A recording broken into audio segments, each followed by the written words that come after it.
Digital marketing की दुनिया में अक्सर आपको यह सवाल सुनाई देता है। अक्सर मेरे स्टूडेंट मुझसे यह सवाल पूछते हैं कि सर होस्टिंग क्या होती है। ये बार बार वेबसाइट बनाते समय हम सुनते हैं डोमेन खरीदिए, होस्टिंग खरीदिए, सीएमएस कीजिए। तो ये होस्टिंग हमें समझ नहीं आता ये क्या होता है, इसका इंपॉर्टेंस क्या है। नमस्ते, मेरा नाम संदीप बंसाली है। मैं डिजिटल मार्केटिंग सिखाता हूं हिंदी में। आइए आज इस वीडियो में आपको समझा रहा हूं कि होस्टिंग होता क्या है। आज इस वीडियो में कई सारी चीजें आप लोगों के साथ कवर करने वाला हूं। सबसे पहले समझाऊंगा कि एक वेबसाइट क्या होती है और उसके एसेंशियल कंपोनेंट्स क्या होते हैं। फिर आऊंगा होस्टिंग पर, होस्टिंग क्या होता है इसे डिटेल में समझाऊंगा। इसके प्रकार क्या होते हैं, टाइप्स ऑफ होस्टिंग के बारे में बात करेंगे। साथ ही हाउ टू सिलेक्ट होस्टिंग, अगर आप एक होस्टिंग लेना चाहते हैं अपनी वेबसाइट बनाने के लिए तो कैसे इसे सिलेक्ट करेंगे और ये आखिर होस्टिंग इतनी इंपॉर्टेंट होती क्यों है, इसके बारे में बात करेंगे। तो सबसे पहले समझते हैं कि वेबसाइट क्या होती है। वेबसाइट होती है आपकी डिजिटल प्रेजेंस। जैसे फिजिकल दुनिया में हम अपना बिजनेस करने के लिए कोई दुकान लगाता है, कोई फैक्ट्री बनाता है, कोई वर्कशॉप करता है, कोई अपनी ऑफिस खोलता है। उसी तरह डिजिटल दुनिया में अगर आप अपना काम बढ़ाना चाहते हो, सेल इंक्रीज करना चाहते हो, डिजिटली ऑनलाइन तरीके से काम करना चाहते हो तो ऑनलाइन प्रेजेंस होनी जरूरी है। इस डिजिटल दुनिया में, ऑनलाइन दुनिया में आपकी अपनी कोई डिजिटल प्रॉपर्टी होनी जरूरी है। कई बार स्टूडेंट्स कहते हैं कि सर हम सोशल मीडिया क्यों नहीं करते, फेसबुक है, इंस्टाग्राम है, लिंक्डइन है, ट्विटर है, इन पर भी तो हम अपने प्रोफाइल क्रिएट कर सकते हैं। तो इसका जवाब है कि हां, इन सोशल मीडिया के प्लेटफॉर्म्स पर आप अपना प्रोफाइल क्रिएट कर पाओगे, लेकिन ये प्रोफाइल्स, ये सोशल मीडिया के प्लेटफॉर्म्स ये आपके नहीं हैं। You are not the owner. जब तक ये सोशल मीडिया वाले आपको यूज करने देंगे तब तक चलेगा। जिस दिन ये डिसाइड करेंगे कि आपको नहीं देना है, आप इनसे जबरदस्ती नहीं कर सकते। तो अगर हमें एक सस्टेनेबल फ्यूचर बनाना है तो दूसरों के घरों और मकानों में अपना बिजनेस खड़ा नहीं करेंगे, अपनी डिजिटल प्रॉपर्टी बनाएंगे। इस डिजिटल दुनिया में एकमात्र चीज जो आपकी मालकी की हो सकती है, जो आप ओनर बन सकते हो, वो है आपकी वेबसाइट। वेबसाइट वो जगह है जहां पर ऑडियंस, कस्टमर्स, लीड्स आकर आपके बारे में जानकारी हासिल कर सकते हैं, इंफॉर्मेशन ले सकते हैं, आपके प्रोडक्ट्स के बारे में जान सकते हैं, सवाल जवाब कर सकते हैं, इंटरैक्शन होगा, कम्युनिकेशन होगा और फिर अगर उन्हें अच्छा लगे तो ट्रांजैक्शन भी होगा। आपके प्रोडक्ट्स खरीदेंगे भी, आपकी सर्विसेज लेंगे भी। आई होप यहां पे आपको वेबसाइट का इंपॉर्टेंस समझ में आ रहा है। अब इस वेबसाइट को बनाने के लिए एसेंशियल कंपोनेंट्स क्या क्या है। तो एक वेबसाइट को बनाने के लिए सबसे पहले हमें लगता है डोमेन। डोमेन का मतलब है वेबसाइट का नाम। जैसे मेरी जो वेबसाइट है उसका नाम है digitalazadi.com। हो सकता है आपकी वेबसाइट का नाम अलग हो, किसी की ICICI.com, HDFCbank.com, Amazon.com, Google.com। ये जो सारे नाम हैं इन्हें हम डोमेन कहते हैं। तो सबसे पहले हमें डोमेन चाहिए। डोमेन के बाद आती है बात होस्टिंग की। होस्टिंग क्या है? बार बार यह सवाल आएगा आपके दिमाग में, होस्टिंग क्या है? तो जैसे मैं अगर आपसे पूछूं कि आपने डोमेन खरीद लिया, उसके बाद अगर आपको वेबसाइट बनानी है तो ये वेबसाइट कहां बनाएंगे? तो अक्सर लोग कहते हैं सर हमारे पास मोबाइल है, लैपटॉप है, उसमें बना लेंगे, उसी में रखेंगे। तो एक्चुअली कोई प्रॉब्लम नहीं है। आप अपने मोबाइल, लैपटॉप में या अपने कंप्यूटर में अपनी वेबसाइट बना सकते हो, रख भी सकते हो। लेकिन सोच कर देखिए, जिस रात आप अपना मोबाइल या लैपटॉप बंद कर दोगे, कंप्यूटर शट डाउन कर दोगे, तो क्या आपकी वेबसाइट डाउन हो जाएगी? तो ऐसा नहीं चलता। हमारी जो वेबसाइट है वो 24 घंटा शुरू रहनी चाहिए, हमेशा इंटरनेट से कनेक्टेड होनी चाहिए ताकि कोई भी कभी भी उसे एक्सेस कर सके। और हम अपने पर्सनल डिवाइसेस इस तरीके से मेंटेन नहीं कर पाते। तो हमें जरूरत पड़ती है एक सर्वर स्पेस की। ओके, सर्वर स्पेस की, जिसे हम होस्टिंग कहते हैं। तो डोमेन और होस्टिंग के साथ साथ हमें वेबसाइट बनाने के लिए कंटेंट मैनेजमेंट सिस्टम की एक लास्ट जरूरत पड़ती है, जिसका सिंपल मतलब है कि एक्चुअली वेबसाइट को बनाने के लिए सॉफ्टवेयर भी तो चाहिए। जहां फोटो लगानी है फोटो लगा दिया, जहां वीडियो लगानी है वीडियो लगा दिया, जहां पे कुछ लिखना है लिख दिया, कलर चेंज कर दिया, डिजाइन चेंज कर दी। ये सब करने के लिए एक सॉफ्टवेयर चाहिए। तो ये 3 एसेंशियल कंपोनेंट्स हैं वेबसाइट के, डोमेन, होस्टिंग और CMS. Got it? Next, hosting है क्या? तो जैसे कि मैंने आपको समझाया कि होस्टिंग जो है ये सर्वर स्पेस है। हम अपने पर्सनल डिवाइसेस हमेशा इंटरनेट के साथ जोड़कर नहीं रख सकते। तो अपनी वेबसाइट को रखने के लिए, स्थापित करने के लिए हमें चाहिए सर्वर। सर्वर क्या होता है? सर्वर होता है एक ऐसा शक्तिशाली कंप्यूटर जो हमेशा इंटरनेट के साथ जुड़ा रहता है। वो कभी सोता नहीं है, हमेशा जागता रहेगा। अब ऐसा बड़ा कंप्यूटर या बड़ा सर्वर बड़ा महंगा होगा ऑफ कोर्स, लेकिन हमें उसे खरीदने की जरूरत नहीं है। देखिए, मार्केट में बहुत सारी कंपनीज हैं जिनके पास बड़े बड़े सर्वर हैं, बड़े बड़े ये कंप्यूटर हैं। वो अपने सर्वर पर एक छोटी सी जगह हमें किराए पे देते हैं। उस छोटी सी जगह को किराए पे ले लो, वहां पर अपनी वेबसाइट को रखो। अपनी वेबसाइट 24 घंटा शुरू रहेगी, इंटरनेट के साथ जुड़ी रहेगी और सुरक्षित भी रहेगी। ये जो छोटी सी सर्वर स्पेस हम किराए पे लेते हैं, इससे कहते हैं होस्टिंग। समझ में आया? एक तरीके से मैं कहूं तो डोमेन जो है वो आपकी वेबसाइट का नाम होता है और होस्टिंग जो है वो आपके वेबसाइट की एड्रेस होती है। आइए अब देखते हैं कि होस्टिंग के प्रकार क्या होते हैं, टाइप्स ऑफ होस्टिंग। तो बेसिकली 3 प्रकार की होस्टिंग्स होती हैं। एक होती है शेयर्ड होस्टिंग। शेयर्ड, ये शब्द में ही समझ में आ जाता है कि एक सर्वर होगा और उस पर कई सारे लोग अपनी अपनी वेबसाइट रखेंगे। जब इस तरह की होस्टिंग आप परचेस करते हो तो इसे कहते हैं शेयर्ड होस्टिंग।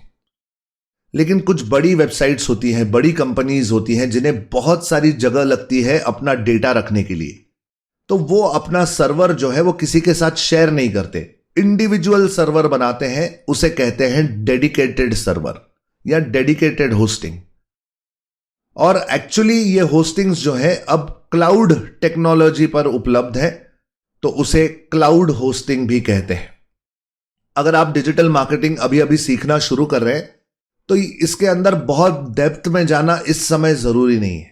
हम शेयर्ड होस्टिंग, जो कि सबसे सस्ती होस्टिंग होती है, वो लेकर अपना काम शुरू कर सकते हैं। अपना काम शुरू करेंगे, वेबसाइट बनाना सीखेंगे, आहिस्ते आहिस्ते ये सारी टेक्नोलॉजी और ये सारे शब्द हमारे लिए रोज की बात बन जाएंगे और तब हम अपने नॉलेज को और अपनी होस्टिंग्स को अपग्रेड कर सकते हैं। तो मेरी रिकमेंडेशन है कि हमेशा एक सिंपल होस्टिंग, शेयर्ड होस्टिंग लेकर अपना काम शुरू कीजिए। अगला लॉजिकल सवाल है कि सर अगर शेयर्ड होस्टिंग लेनी है तो इसे सिलेक्ट कैसे करें? तो किसी भी होस्टिंग को सिलेक्ट करने के समय 5 इंपॉर्टेंट पॉइंट्स बता रहा हूं जिनको आपको ध्यान में रखना चाहिए। होस्टिंग सिलेक्ट करते समय हमेशा इन 5 पॉइंट्स पर ध्यान देना। पॉइंट नंबर 1, होस्टिंग हमेशा फास्ट होनी चाहिए। अगर होस्टिंग फास्ट होगी, आपकी वेबसाइट जल्दी से लोड होगी, तो जो कस्टमर, जो ट्रैफिक, जो लीड्स आपकी लिंक पर क्लिक करके आपकी वेबसाइट पर आ रहे हैं, उनको एक अच्छा अनुभव मिलेगा। सोचकर देखिए कि अगर आप किसी लिंक पर क्लिक करते हैं और उस वेबसाइट को लोड होने में अगर 3, 5, 10 सेकंड, 15 सेकंड लग रहे हैं, तो तब तक ऑडियंस बोर हो जाती है, वो दूसरी वाली पेज पर चले जाते हैं या किसी और लिंक की तरफ आकर्षित हो जाते हैं। तो बेसिक मुद्दा है कि आपकी होस्टिंग सबसे पहले फास्ट होनी चाहिए। सेकंड, आपकी होस्टिंग इजी होनी चाहिए ऑपरेट करने के लिए, क्योंकि हम में से हर कोई डिजिटल मार्केटिंग का एक्सपर्ट नहीं होता या टेक्निकली बहुत ज्यादा क्वालिफाइड नहीं होता। एक आम आदमी भी इस्तेमाल कर सके इतना इजी इंटरफेस, इतना इजी यूज होना चाहिए उस होस्टिंग के डैशबोर्ड का। तीसरा मुद्दा है कि होस्टिंग कंपनी का जो सपोर्ट है वो अच्छा होना चाहिए। अब ज्यादातर कंपनीज होस्टिंग की जो है ये अमेरिकन या यूरोपियन या ऑस्ट्रेलियन ऐसी होती हैं और इनसे कम्युनिकेट करना बड़ा डिफिकल्ट हो जाता है। ये बार बार आपको ईमेल करने के लिए कहते हैं। अब ऐसा नहीं है, अब कुछ ऐसी अच्छी कंपनीज भी आ गई हैं जिन्होंने इंडिया में अपना सपोर्ट एक्सटेंड किया है। मैं हमेशा एक ऐसी ही होस्टिंग रेकमेंड करता हूं जिसका नाम ब्लू होस्ट है। ये एक बहुत ही अच्छी कंपनी है, रिलायबल है, फास्ट है, इजी है, और अगर आप इसकी होस्टिंग परचेस करेंगे तो ये आपको हिंदी में भी सपोर्ट करते हैं। आप अपनी वेबसाइट बनाने के लिए अगर होस्टिंग ढूंढ रहे हैं तो ब्लू होस्ट मेरी रिकमेंडेशन है। ब्लू होस्ट के साथ यानी होस्टिंग के साथ आपको आजकल डोमेन भी फ्री मिलता है।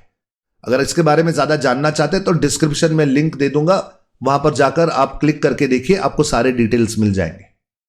होस्टिंग सिलेक्ट करते समय तीसरा इंपॉर्टेंट पॉइंट है सपोर्ट।